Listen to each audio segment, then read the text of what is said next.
বান্দরবানে নির্বাচনের প্রশাসনের প্রস্তুতি নিয়ে বিস্তারিত জানাতে যুক্ত হচ্ছেন সহকর্মী আবুল বাশার নয়ন।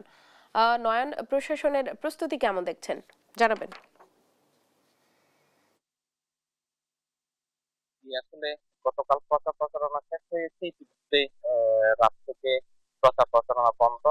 এই মুহূর্তে বান্দরবানের বিভিন্ন স্তরের প্রশাসন, অর্থাৎ যে কেন্দ্রগুলো রয়েছে 186টি কেন্দ্রে তাদের যে নিরাপত্তা জোরদার সেটি করা হয়েছে। একটি বিষয় জানিয়ে রাখি, বান্দরবান যেহেতু দুর্গম এলাকা, পাহাড়ি এলাকা, এখানে ঝুঁকিপূর্ণ বা দুর্গম এলাকা কেন্দ্র হিসেবে রয়েছে 11টি। যে 11টি কেন্দ্রে গত দুদিন ধরে হেলিকপ্টার যোগে বিজিবির সহায়তা এবং সেনাবাহিনীর সহায়তায় ব্যালট পেপার থেকে শুরু করে নির্বাচনী সরঞ্জাম পৌঁছে গেছে গত দুদিন আগেই।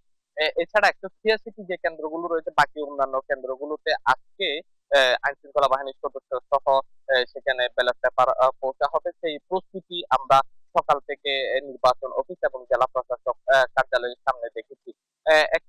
আরেকটি বিষয় হচ্ছে, বান্দরবান যেহেতু দুর্গম এলাকা, 7টি উপজেলা, 34টি ইউনিয়ন এবং 2টি পৌরসভা নিয়ে একমাত্র 300 নম্বর আসনটি গঠিত। এখানে আইন শৃঙ্খলার রক্ষায় 6,614 জন আইন শৃঙ্খলা বাহিনীর সদস্য মোতায়েন করা হয়েছে। এখানে সেনাবাহিনী রয়েছে, বিজিবি রয়েছে, আনসার এবং র্যাব থেকে শুরু করে বিভিন্ন স্তরের আইন শৃঙ্খলা বাহিনীর সদস্যরা রয়েছে। এখানে ভোটার রয়েছে 3,10,741 জন।